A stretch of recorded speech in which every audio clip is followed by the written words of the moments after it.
Hi, my name is Dennis Siri. I am Executive Director and founder of the New York City Independent Film Festival, Independent in Spirit, International at Heart, and this is the New York City Independent Film Festival Meet the Filmmakers podcast. Join us while we meet this year's filmmakers. Thank you. Bye-bye.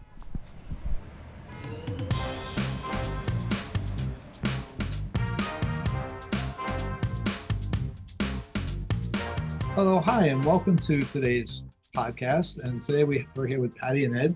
Please introduce yourself and tell us a little bit about you. Hi, I'm Patricia Salier, Patty for short. Ed and I are a husband and wife creative team. We make short films for film festivals. And my background is from Brooklyn originally. We live in Los Angeles now. And I was a writer, a published writer. I've written stories for Confession Story magazines. I'm also a published author. Harlequin Books has published my romance novels. And then, we decided to start making short films together, me as the writer-director. And I'm Ed Salier, and my background is as a film editor for many years. Worked in television and feature films for my entire career, working in scripted television and non-scripted television and shows such as NCIS and Quantum Leap and major television productions of that sort. Okay, so I guess the question of what made you decide to do this is kind of mute in a way. That's what you've done. I mean, if you still want to answer it, you can. Well, we retired and we wanted to stay creative. So we decided to work together because we were working separately, me as a writer and Ed as editor. And we decided to pool our creative resources and make short films together. We had some ideas and we decided to do them.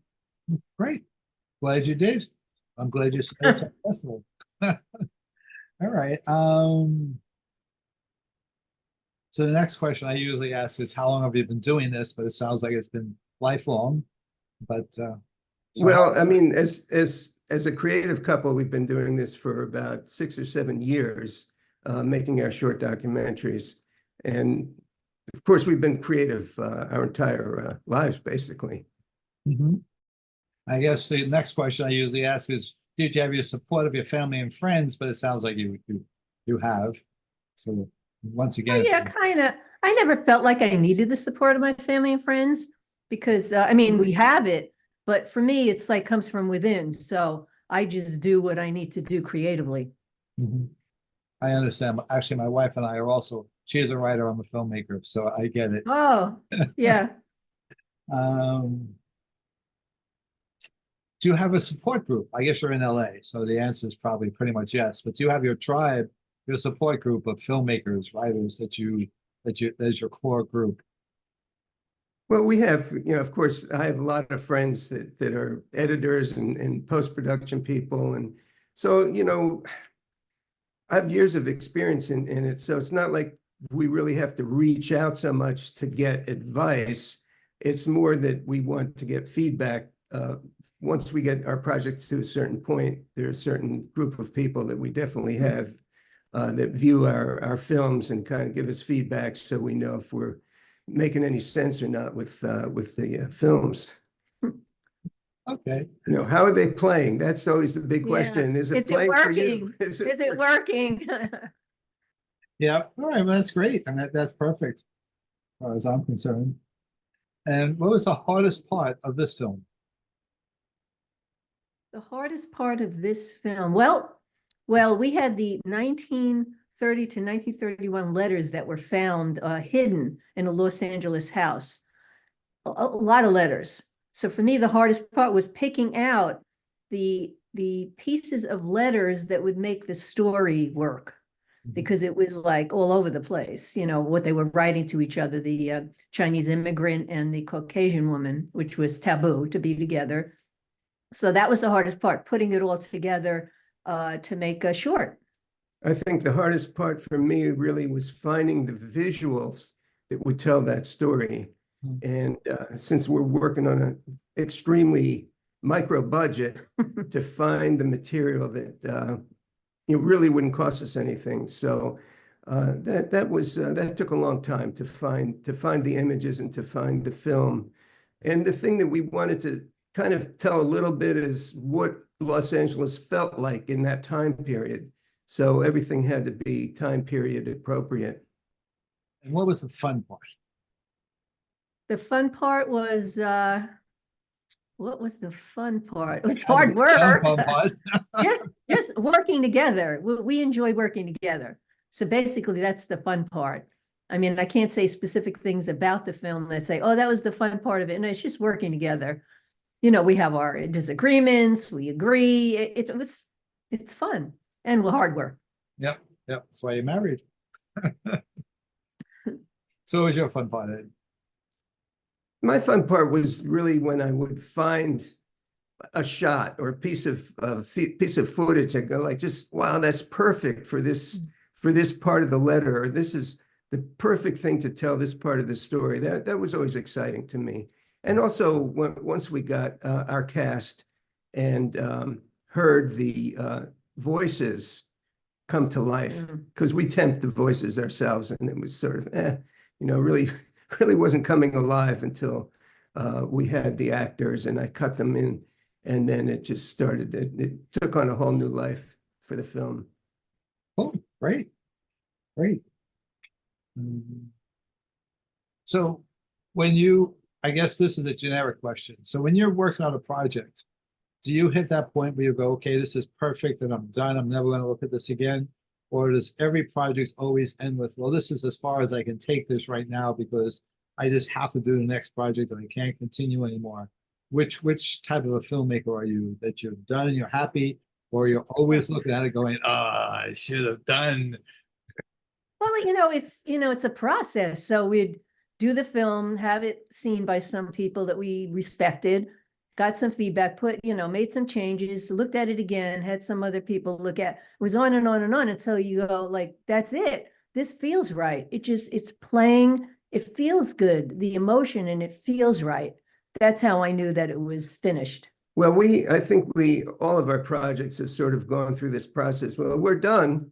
This is it. It works. And then you show it to some people and go, no, it doesn't work. We're not done yet. Yeah, right. So let's take another shot What was at that? it. What were you thinking? No.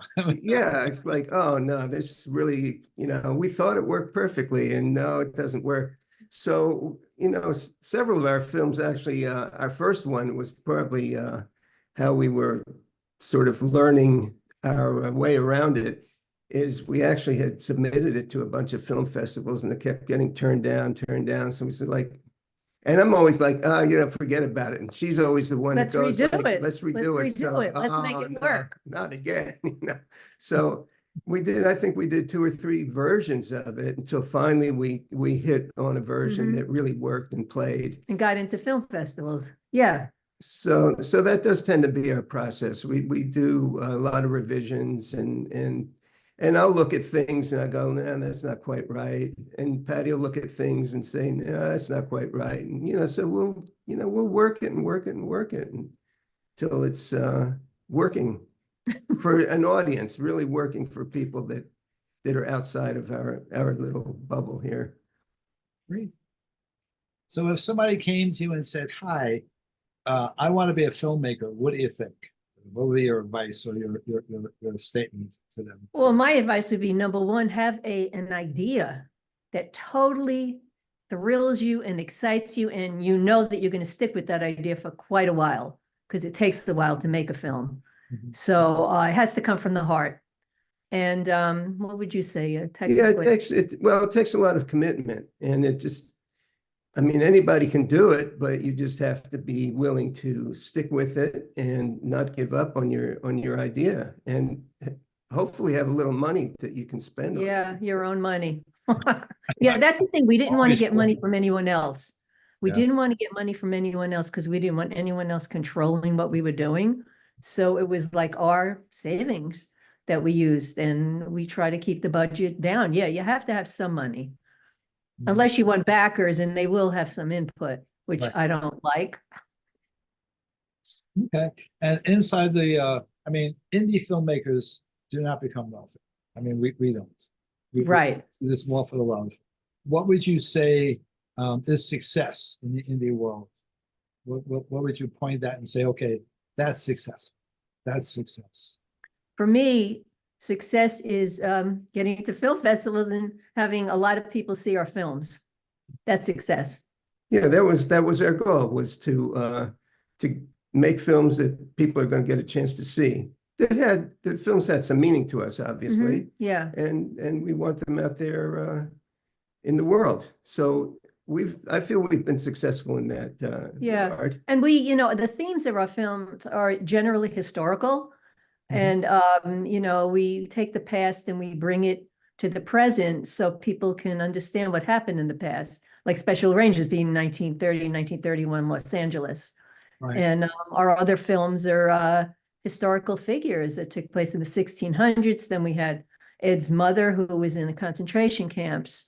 And so we did two films on that. So yeah, historical. Okay, great. All right, that's good. All right. I mean, I'm basically done with any questions. Do you have anything you want to say? Any pearls of wisdom or anything? Well, I would say, since I'm from New York, I'm really happy that you selected our film to play in New York. So I'm like thrilled about that. And, we're coming, and Great. that's Yeah, my, it's an exciting opportunity to see Yeah. the film with a Gerard live. picked this. You'll get a chance to meet him. He's from Holland. He's our documentary curator, so you'll get a chance to meet him. oh, great. Yeah. And of course, in New York, I have all my family, my brothers and all this, I get to see them too. So this whole thing of your selecting our film has been like an amazing event for us. Great. I'm glad I can help.